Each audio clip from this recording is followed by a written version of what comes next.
Learn to trust the journey, even when you do not understand it. Lolly Descal.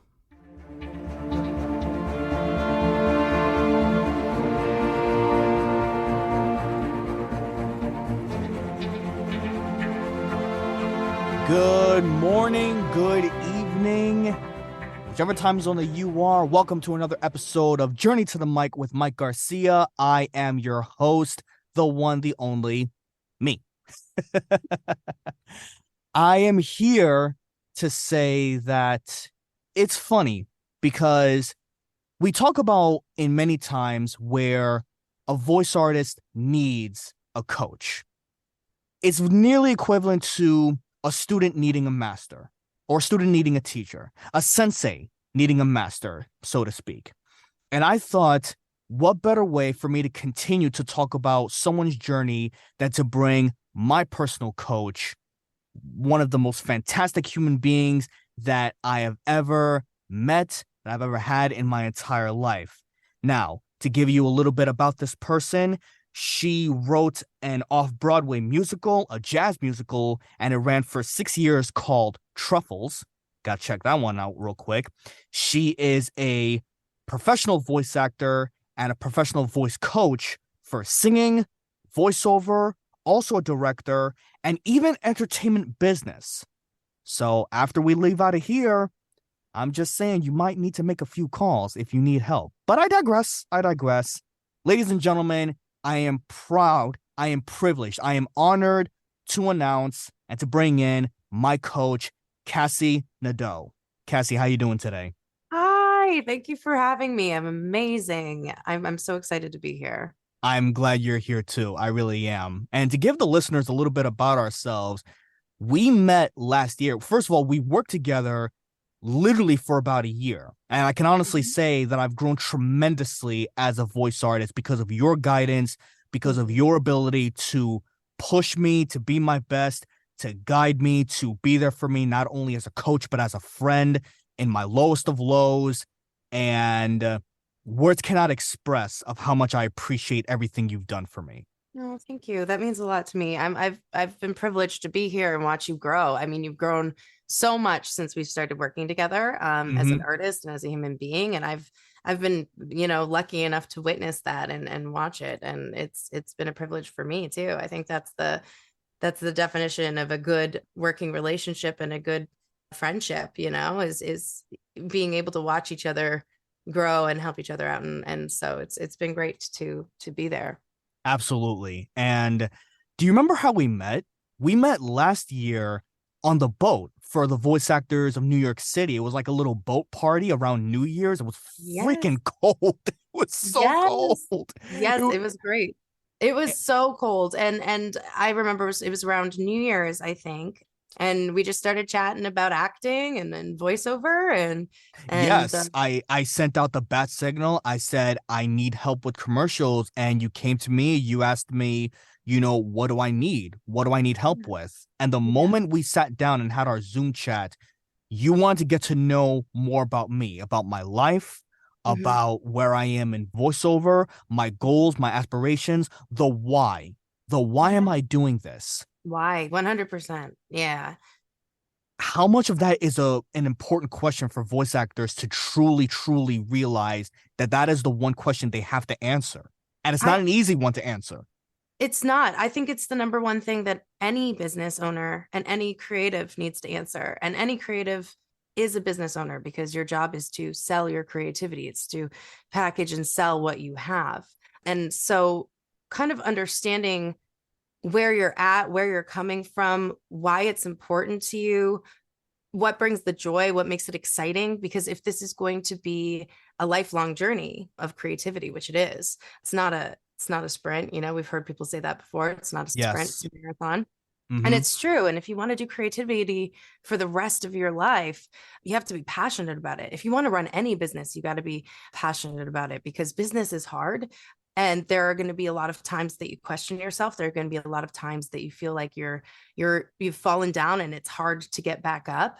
So you've got to love it. You've got to love it in order to keep getting back up and go up after it day after day after day and know where you are, know where you want to go. a lot of the time people know where they want to go, but they don't really analyze where they're starting from. So you got to know what direction you're facing before you walk, right? If someone says go north, but you don't know what way north is, you just start walking, you might be going the wrong way. So it's good to know where you're at first and then map out from where you're at, where you want to be, and set, we've talked about this before, but setting lifestyle goals instead of Yes. achievement goals. You can still Realistic have, ones. yeah, still having achievement goals, but lifestyle goals are the things that are going to get you to those big achievements. So instead of like, I need to win an Oscar, it's okay. The first thing I need to do is start doing auditions regularly, right? Because if you're not even doing auditions yet, then winning an Oscar seems like so far off. But if you can make smaller steps, remember that that's in the distance, that's what you're going for. But the lifestyle goals, okay, how can I make auditioning part of my weekly routine? Lifestyle goals in the sense of, okay, how can I introduce myself into some more acting training or some more classes if that's what you really want to do. Same with voiceover. If it's like, I want to book, a huge commercial, great. First thing you've got to do is, what's your setup? Do you have a way to even audition? And then once you know that, then, okay, where can I audition next? So for a lot of people, when they start something, they get frozen at the beginning because the goal seems like so impossible and unachievable, right? It's like, oh, I want to do this thing, but how do I do it? Okay, well, where am I? Okay, I need to get a microphone to do auditions from home. Okay, I need to figure out how to get a reel together.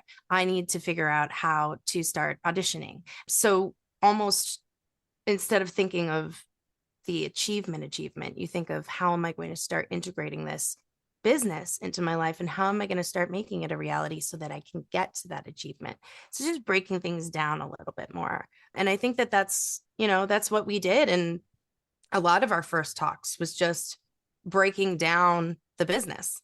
And we were breaking down, where you were at, what your struggles were, what were the problems that you seemed to be hitting, what were the walls that you seemed to be hitting, and then what were the things that were going well, and what were the things that were going really good for you, what were the things that we could lean into a little bit more, and what were the things that we could work on to get to where you want to go. So we've been working a lot on lifestyle goals, which I think is great, because sometimes too, we've talked about confidence, but a lot of people say that confidence is, their achievements. Oh, if I achieve this, if I get this, that's confidence, right? We've talked Yes. about how instead confidence is backing yourself up, whether you get it or not. So knowing that, you can and you have the power to achieve it, whether you win or not, it doesn't really matter. What matters is that you get up, you try again, you figure out where the problems were, and you try again. Confidence comes from yourself. It comes from your perception of yourself and how you feel about yourself and whether you back yourself up or not. And it doesn't come from, if other people see me win this or do this or get this, or if other people say that I am, then I'll be confident. The confidence comes from the self, and then it radiates out.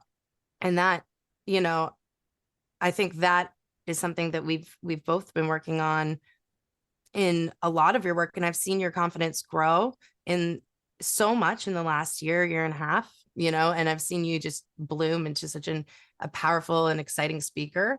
And so it's really awesome to watch you doing this podcast and to see you making your dreams become a reality, and putting in the work and doing the mini goals every day, and having the confidence to wake up and continue doing those mini lifestyle goals until you have now started to achieve major big things because you've been implementing it and working hard and putting your confidence first. If this is your way of trying to make me cry, you're kind of doing a really great job. Well, we're Oh working my on that goodness. too, aren't we? Oh my goodness. But, everything you pretty much said is spot on. And it's the journey that we continue to make on our everyday lives. And it's what we have to remind ourselves whenever we're feeling low or whenever we are at our highest. And it's just something that we have to deal with as a human being. Now, what brought you into this lifestyle? Into the singing, the voiceover, the acting as a whole? Like, what Yeah. made you you? Yeah, great question. I mean, I grew up in a very small town. I don't even know if you could call it a town. We would buy our groceries from the local farmers, and you drive 2 hours to get anywhere. So I've been singing and kind of doing funny voices and stuff my entire life, just having fun out in the country when there wasn't really anything to do back then. We didn't even really have internet because we were so far out. Hmm. So all you could really do is run around and sing and have fun and just play pretend. And as I grew up around the age of 12, I discovered that I really loved teaching music and I wanted to share that with other kids. So I started a after school program on Tuesdays and Thursday nights that ended up turning into a major program that taught children from halfway houses and orphanages Oh, that's awesome. and yeah, and settlement houses how to sing and play guitar. It's now run by the Royal Bank of Canada. And I did that from the age of like 12 to about 16, 17. So I always have been kind of teaching music, teaching voice. And then by the age of 17, someone had heard about the work that I was doing and they asked me to produce a acting school in Toronto, which I did. And then they brought me to New York to produce the acting school here. And that's how I ended up coming from Canada to New York. And so I've always been kind of creating spaces for people to learn about art and to learn about the craft. And what I realized though, as I got older and started working as a working actor, a working singer, a working voiceover artist, I started to realize I didn't know a lot about business. Like all of these schools that I had been to, and even the training programs that I had been working on, we had been working on teaching people about how to sing and how to act and how to do the craft, but we don't colleges, universities, they don't really teach you a lot about the business side of things. So I ended up taking I cannot agree with you more on that. right, Un- exactly. Unless you have a degree in business, marketing, or economics, it's very rare you get to learn about the business aspect of 100%. everything.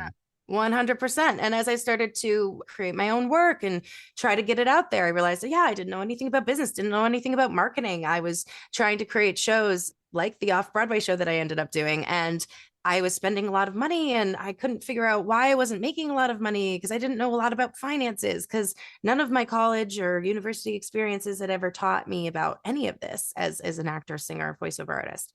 So I ended up taking some business courses and I ended up, paying for a business coach. And I just strongly believe in coaches. I ended up paying for a bunch of marketing classes. I did a bunch of side courses. I decided I was going to learn about this kind of stuff because it was the one thing that I feel artists are lacking. And artists continue to leave the industry or, quit their jobs as artists and go and do something else because they don't quite know how to sell themselves or market themselves. And I think that that's a tragedy because there are so many talented people out there. They just don't know how to get out there. And so I started integrating that knowledge into my teaching as well. And I think that voiceover, acting, singing, and business, they all go hand in hand because every single one of those things requires creativity, ingenuity, knowing the self, knowing sales, and knowing why you're doing it, right? And all of those things also have to do with storytelling and, being authentic and really being able to read people, read the text, acting, voiceover, singing. It's all about storytelling. Business, all about storytelling, right? All of these things are integrated together. And I always think it's so interesting. It's voice acting, right? So Yes. there's both the voice and understanding the voice. And as a singer, you understand not only voice, but musicality of voice, accents, even pauses of speech. All of these things musicians really understand. And then you've got acting, which is storytelling, your prime base of understanding people. Acting is the knowledge of people and the knowledge of self, understanding why people do what they do. And what is sales? Kind of the same thing, understanding yourself, understanding your customer, right? Once Yes. you add all of these things into your voice acting and you understand how to package yourself, brand and market yourself, you understand how to talk to people, understand that the most important thing people want is to be seen, heard, and understood. And if you can ask people what they need, and if you, as the business, can deliver on that, then that's the perfect customer client relationship, right? The thing about businesses is you have to be able to deliver on what you promise. And also I like to say in business, also over deliver a little bit, promise something and Mm-hmm. give just a little bit extra, because that's how you create stronger relationships with your clients and get them to come back, and client retention and all of that. But it's the difference between really doing business and being a cheesy car salesman, is understanding people, understanding what they want, and then knowing if you can deliver on that. And that for me, when we met and you were like, I'm looking for someone to help me with my acting and my voice and my voiceover, and I was in my business, and I was like, great, that's everything that I do.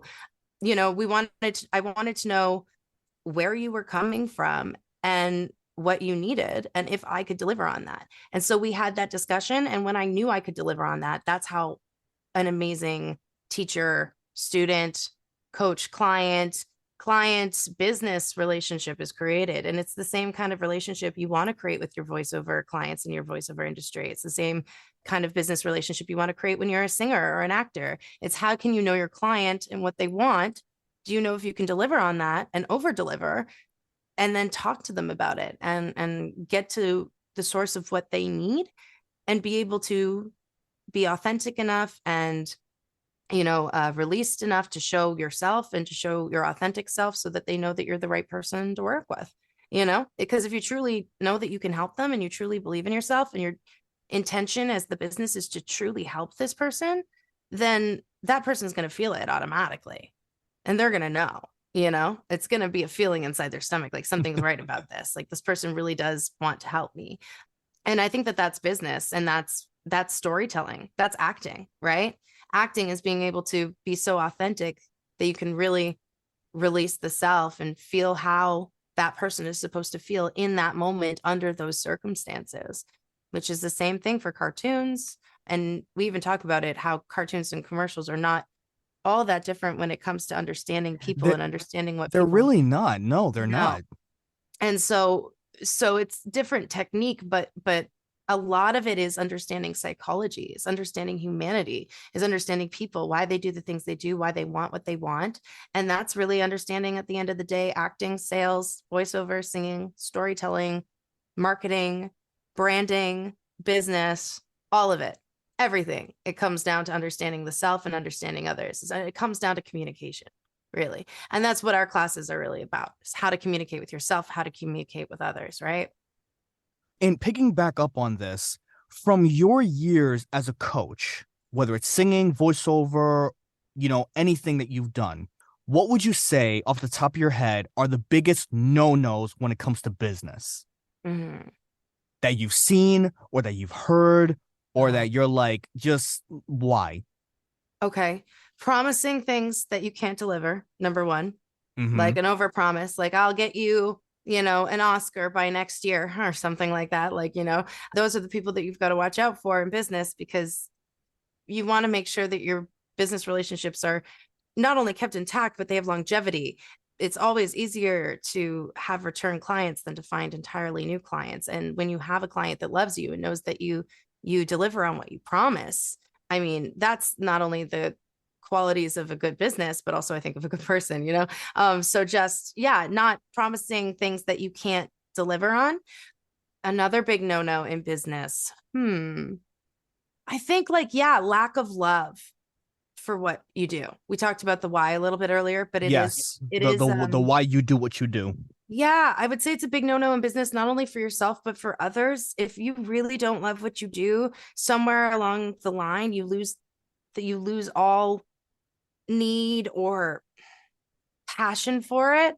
And a lot of people not only can take that out on themselves, but can take that out on others. If you have employees, that kind of thing can be destructive for people's lives. It can be destructive for your own life. Doing something because you feel you have to, instead of doing the thing that you know you want to, what your heart is telling you to do. We've talked about this before too, but like, why do you do the things that you do? Are you doing it because you want someone to be proud of you, or someone to be impressed, or others to think something of you? Or are you doing it because you want to be impressed with your own heart, and you want to be made happy, and you want to point to yourself and say, I'm happy with me, this is what I want to do? If you really do have the love for it, that's longevity. That'll never go away. That'll last forever. No matter how many times you fall down, no matter how many times you you screw up or make a bad choice or make the wrong choice, even, you'll be able to get back up and have the confidence in yourself to back yourself up and be able to say, hey, this is a marathon, not a sprint. And you'll be able to jump back into the race and have the confidence in yourself to continue moving on. Because confidence is not about whether you get it or not. You can lose and still be confident. You can lose and still say, I still can get up and try again. I have the confidence that I'll try again. And that's true confidence. True confidence is earned by the self, not by achievements and not by others. It's earned by the fact that you continue to show up for yourself and show yourself that you back yourself up. You start to trust yourself. You start to have faith in yourself, knowing even if you lose and you don't get what you wanted, that you'll still be there for you. You're still backing you up. And you've done it so many times that you know you can count on you. And as soon as you can count on you, that's confidence. Because you can't always count on winning or count on getting that audition or count on getting the next thing. Sometimes you can't even count on some relationships in your life that you think that you can count on, right? Yeah, sadly. Sadly. But you know Sadly. what relationship you can always count on? The relationship with yourself, 100%. And the only person that can prove that to you is you. The only person that continues showing up for you is you. On your hardest days, on the days that you cried and fell asleep, on the days that you felt your lowest, and even on your happiest days, on your most blissful moments, the only person who was there every single time was you. You're there with you 100% of the time. So you better be backing yourself up. I heard from a friend of mine who said she was in a cab and the cab driver gave her the best advice in the world. I said, what was it? She goes, he turned around to me and he goes, listen, you're going to be alone a lot in your life. And if you're alone, the only person you're going to be in the room with is yourself. And do you really want to be alone with an asshole? And she was like, no, like, yeah, right. And she, and it's a reminder that like we've got to back ourselves up. We're the only people that believe in ourselves 100%. Even when you have an agent, when you have a manager, they have a lot of other clients, they have a life, they have other things going on. The only person who cares the most about your career is you. That was some early advice I got from a teacher. I don't remember who, I wish I did, but they said the only person that you're ever going to count on 100% with your career is you. That's the only person who's going to care the most about your career. It's the only person who's going to care the most about you. And it better be. It better be. Like, you shouldn't care more about somebody else than yourself, right? And so, yeah, you've got to care about your career. You've got to understand where you are. As the business owner of your creative business, you've got to be able to almost look outside of yourself and say, okay, where is my business today? What are the profits? What's happening over here? What can I improve? What's not working? Where am I bleeding money? Where am I spending money? And I didn't even realize I was spending it. What are business expenses that I was just paying for, not even really thinking about? And then I find out later that I've been spending X amount of money. I wasn't even counting in my taxes and all these other things. So, and we've talked about it too, about just really doing that business checklist and really understanding where we are and what needs to happen next. And those are part of the lifestyle goals. What needs to happen next? If your lifestyle goal is to do voiceover in your life, then you need to create goals that surround yourself with that, like get to the mic 3 times a week, or start learning about voiceover, or start building a reel. Or if you're already there and you've got your reels and you're like, how do I get work now? Then it's time to find a coach and start asking if you can't find the holes yourself. That's what's great about having a coach. I have multiple coaches for business, for acting, for voiceover, for singing, and I still regularly get tune-ups and checkups with people. And that's so important because you need sometimes a third eye for somebody to be able to say, hey, you're not seeing this over here. And every good business owner knows that. In fact, every good business owner has a really good assistant and a really good chief director and a really good head of whatever, right? Because they know that there are going to be things that they're missing because they didn't go to school to be, maybe the tax guy. So you need a tax guy to look at your taxes. And don't waste your time learning how to do your taxes when you can hire someone who's really good at doing that. The power of outsourcing. Right. The power of outsourcing. And we outsource our knowledge too. And as a good business owner, a good creative, we outsource what do I need to learn about and how can I find somebody to teach me about the holes I'm not seeing. And that goes for sales, for marketing, for branding. A lot of these things that the voiceover actors aren't even starting to think about yet. And these are the holes that school was creating. So as I was creating these schools, I started to learn about these things and started implementing those things into the schools I was creating. And now I implement it into my coaching. And like I said, I think business, acting, voice, and voiceover are really all from the same thing. And they're all utilized in every single aspect of each other, which is why my world kind of revolves around, yeah, the voice and storytelling and understanding people. And like I said, what I really think our classes come down to is communication. I remember there was at one point that we spoke so much about motivation and how Mm-hmm. we are motivated to do everything, and a voice actor can be motivated whether it's posts that they've seen or music or from a coach yourself. But I remember you told me, and I will never ever forget this. You once said, and maybe you remember, maybe if you don't, motivation is nothing without discipline Mm-hmm. to do the work, that we have to go and do the damn thing. Mm-hmm. Mm-hmm. That's so true. And I've till this day, I will never ever forget it. Wow. Yeah. And it is it is a lesson I think that every business owner is learning. And when you asked me about the nose of business and I said passion, the lack of passion and the lack of love would be one of the no's, it goes right back to that because motivation comes down to discipline, right? And are you getting up every day doing this, whether you want to or not? Because if you've ever loved something, like let's say you've had a pet, or even if you're a parent, you have a kid, you know that on the days that you really don't want to get out of bed or you're feeling sick or whatever, you still got to walk your dog or feed them. You still got to make sure your kid gets up and goes to school or your baby eats, right? Like when you really love something, whether you feel like it or not, you're going to go and do the thing you need to do. And that's business, right? And we all think, oh, the passion will strike. No, No, sometimes you're going to be sick in bed, but your kid, needs to eat breakfast. Like there's no passion that's going to strike you in the middle of your flu. It's going to be like, no, get up and do what you need to do, to be the parent, or and it's the same thing with your business. Having a business is in its own way having to take care of this thing that's separate of you, almost like a child. If you don't help it grow, it will not grow for you. You can't just start a business and leave it there and hope that it works out. You got to put time, effort into it, help it grow like a seed, make sure that you're watering it, make sure that you're feeding it. All of these things are super important, and knowing how to do that.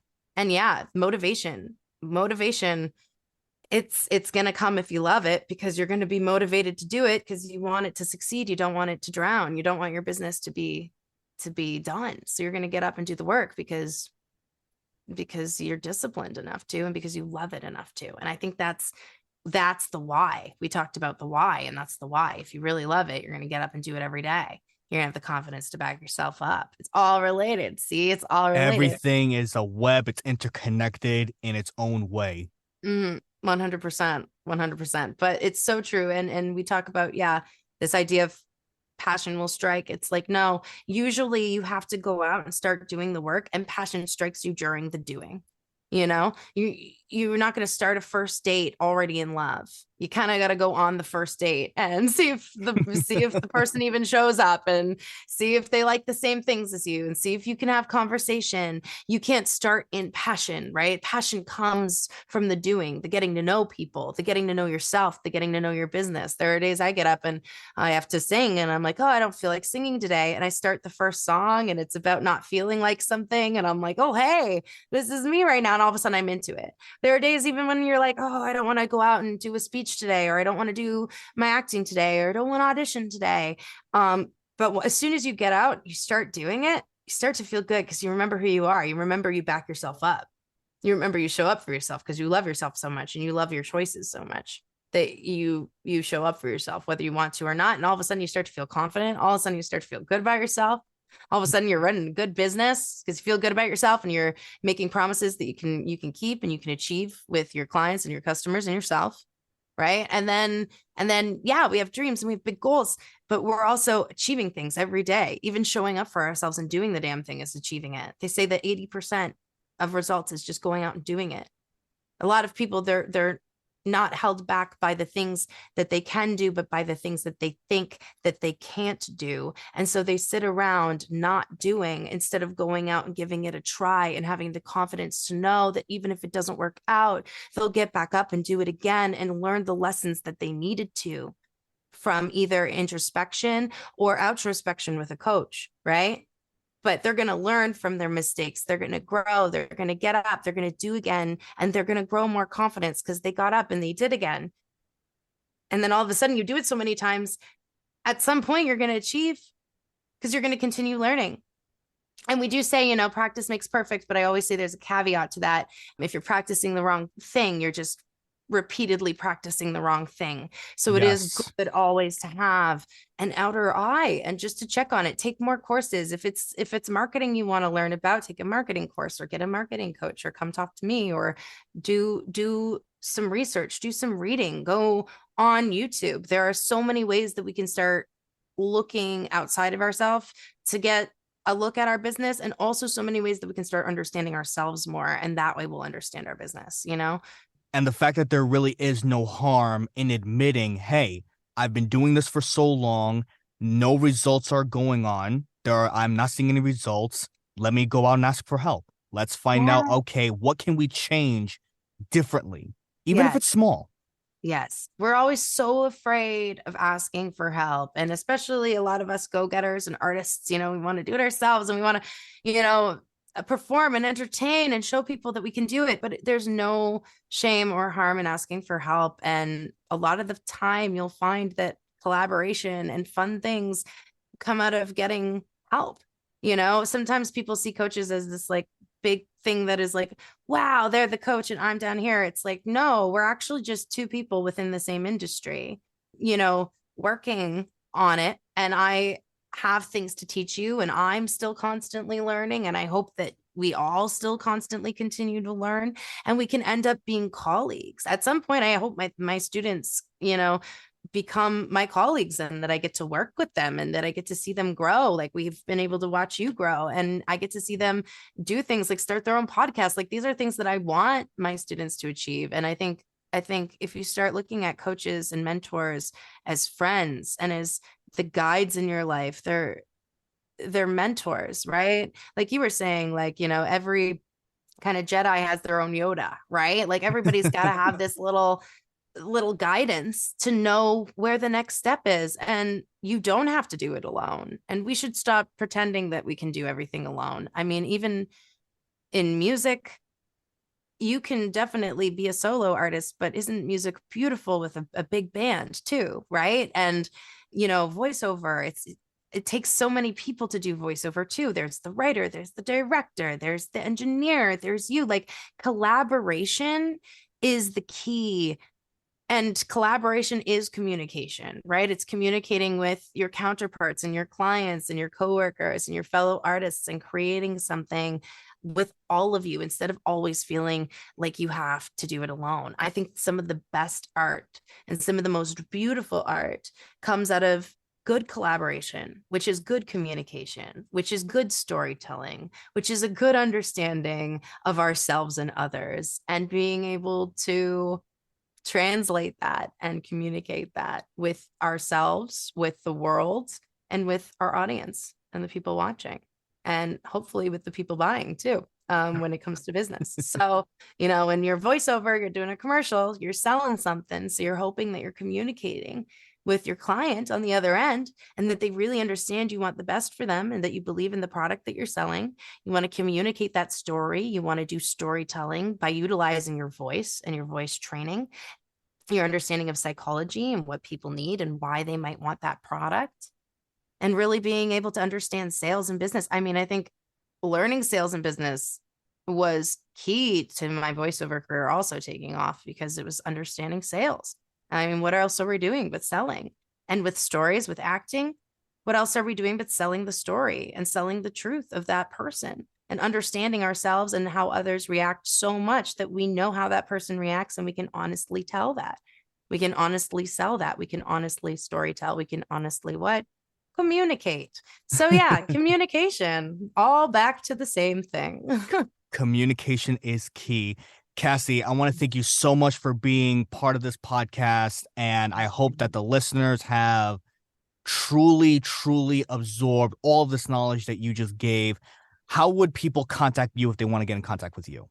Yeah, you can follow me on Instagram or Facebook or LinkedIn at Cassie Nadeau. That's CASSIENADEAU. You can also go to my website at www.cassienadeau.com or www.voicebycassie.com. And yeah, just reach out, send me a DM. I'd be happy to talk with you. I always like to talk to my clients first and make, like I said, the most important thing for business is make sure that I'm the person that you need and you're the right kind of student for me. I'm the right kind of teacher for you. I can deliver on my promises and I can see what you need. So feel free to reach out and talk to me. I'm always happy to have that conversation, and always happy to answer any questions that you might have. And there you have it, folks. If you enjoyed this podcast, be sure to give it a like, a subscribe, a share, a follow, 5 stars, 10 stars, or whatever young people are doing nowadays. And always remember, when it comes to voiceover, when it comes to life, their journey is just beginning.